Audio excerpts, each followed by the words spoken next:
Moments after the explosion at the foot of the obelisk, an eerie silence. And then the medics arrive. On the ground, the bodies of German tourists. They'd come to marvel at the city's historic Sultan Ahmet Square. That was before a man wearing a suicide vest approached. His bomb heard 4 kilometres away. One eyewitness said it shook the ground. Another thought it was thunder on a clear day. It was a suicide bomb, yes. I went there and saw it and came back to the hotel. It was chaos. Everyone was running around. Police didn't see this coming. They were upset, but at the same time they were trying to evacuate the area because they said a second bomb could go off. A Peruvian tourist was also killed and 15 others wounded, including Norwegians and a South Korean. The Turkish authorities confirmed the bomber's name as Nabil Fadli. They said he crossed from Syria illegally as a refugee with others. He then went to a police station in Istanbul to register his refugee status on January the 5th when his fingerprints were taken.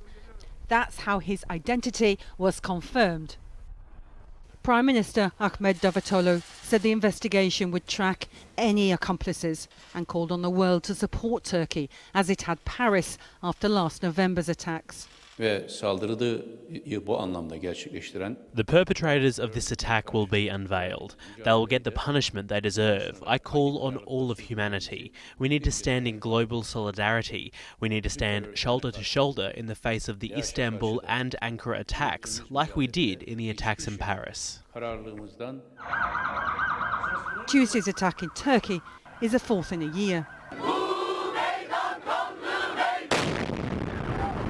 At least 102 people were killed in October in a double suicide blast on a peace rally in the capital Ankara.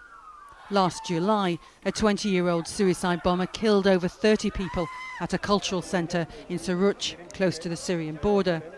And Sultan Ahmet Square was hit last January when a woman blew herself up, killing a police officer.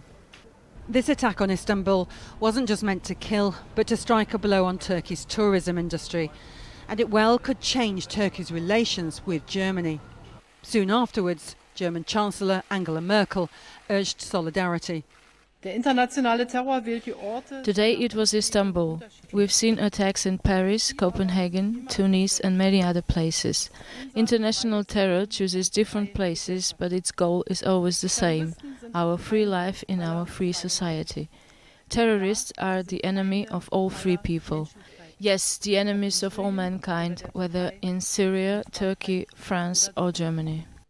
5 million Germans visit Turkey every year. A crisis centre has been set up in Berlin to coordinate the response to the bombing and help those affected. The Syrian conflict has already taken its toll on Turkey. The country had already given shelter to 2 million refugees since the war began. And tourism figures are already well down since the attacks on Suruç and on Ankara. But this latest bombing in the centre of Istanbul, in the shadow of the Blue Mosque, will drag the country even further into the Syrian conflict. Sue Turton, Al Jazeera, Istanbul.